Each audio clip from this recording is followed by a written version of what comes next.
High everyone, this is Shaonali. তো এই ভিডিওটা তো হলো ৬ তারিখের সন্ধেবেলার। আর এখন তো প্রায় দিনই সন্ধে হলেই খুব ঝড় বৃষ্টি হচ্ছে। তো যথারীতি সেদিনকারও খুব ঝড় বৃষ্টি হচ্ছিল। আর এখানে আমি তো বসেছিলাম কলকাতা ভার্সেস পাঞ্জাবের খেলা দেখতে। কিন্তু সেদিন এত ঝড় বৃষ্টি হচ্ছিল যে খেলাটা সেদিনকার ক্যানসেলই হয়ে গেছিল। আর খেলাটা ছিল সেদিনকার ইডেনে। তো ম্যাচটা তো ফাইনালি সেদিন ক্যানসেলই হয়ে গেল। আর তো দেখতে পেলাম না। তো মনটা তো একটু খারাপই ছিল। এবার বলি আম দুটো কোথা থেকে পেলাম? তো এই আম দুটো আমি আমার বাড়ির পাঁচিল থেকে পেয়েছিলাম।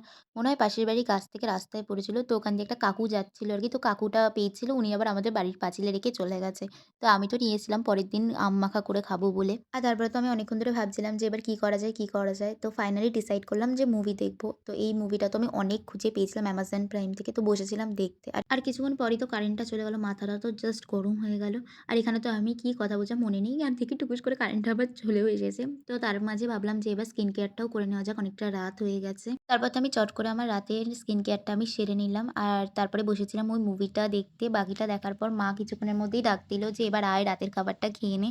আর আজকে তো রাতে ডিনারে একটু অন্যরকম মেনু ছিল অন্য দিনের তুলনায়।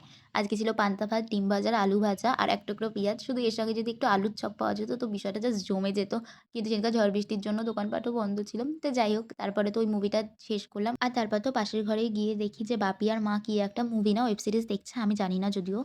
তো এখানে মিকু দেখে হা করে টিভির দিকে তাকিয়ে মানে টিভি দেখেই যাচ্ছে আরকি। আর এখানে আমি এই ফর্ম বলে এই ওয়েব সিরিজটা তো আমি হাফ দেখে হাফ রেখেই দিয়েছিলাম। তো আজকে ভাবলাম যে এবার আস্তে, আস্তে কমপ্লিট করা যাক। তো আমি তো ওটাই বসেছিলাম দেখতে আরকি। So that's it for today. By.